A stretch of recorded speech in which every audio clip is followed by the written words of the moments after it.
તો મિત્રો વાત કરીએ આજના સૌથી પહેલા સમાચારને લઈને તો મોંઘવારીનો માર મિત્રો ચાના રસાઈઓ માટે માઠા સમાચાર સામે આવ્યા છે। અમદાવાદ બાદ હવે રાજકોટમાં પણ કેટલી પર એક આખી ચા 30 રૂપિયાની થઈ જશે। ત્યાર પછીના સમાચાર વિશે વાત કરીએ તો જેલવાસ લંબાયો। ધારાસભ્ય ચેતર વસાવાને હાઈકોર્ટ તરફથી રાહત ન મળતા તેમનો જેલવાસ હજુ લંબાયો છે। ત્યાર પછી મિત્રો પેટ્રોલ ડીઝલ અછત અફવા।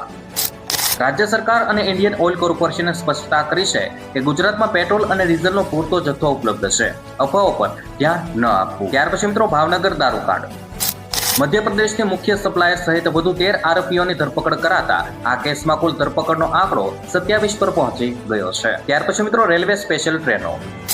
આગામી તહેવારોની સિઝનમાં વતન જતા મુસાફરોની સુવિધા માટે પશ્ચિમ રેલવે દ્વારા આગામી દિવસોમાં નવી સ્પેશિયલ ટ્રેનો દોડાવવામાં આવશે। ત્યાર પછી મિત્રો નકલી મેસેજથી સાવધાન। તમારું વીજ બિલ બાકી છે, કનેક્શન કપાઈ જશે તેવા ફેક મેસેજમાં આપેલી લિંક પર ક્લિક ન કરવા વીજ કંપનીઓને અપીલ કરી છે। ત્યાર પછી મિત્રો પીએમ કિસાન યોજના। ખેડૂતોને યોજનાના આગામી હપ્તાનો લાભ મેળવવા માટે વહેલી તકે KYC પ્રક્રિયા પૂર્ણ કરી લેવા કૃષિ વિભાગની સૂચના। ત્યાર પછી મિત્રો વરસાદી માહોલ। હવામાન વિભાગની આગાહી વચ્ચે ગુજરાતના સાઉથ ગુજરાત અને સૌરાષ્ટ્રના વિવિધ વિસ્તારોમાં મેઘમહેર યથાવત રહેશે। ત્યાર પછી સોનાના ભાવમાં ઘટાડો। રોકાણકારો અને ગ્રાહકો માટે સારા સમાચાર આવ્યા છે, કારણ કે સ્થાનિક બજારમાં સોના ચાંદીના ભાવમાં ફરી ઘટાડો નોંધાયો છે। ત્યાર પછી મિત્રો ટ્રાફિક અને સ્પીડ લિમિટ।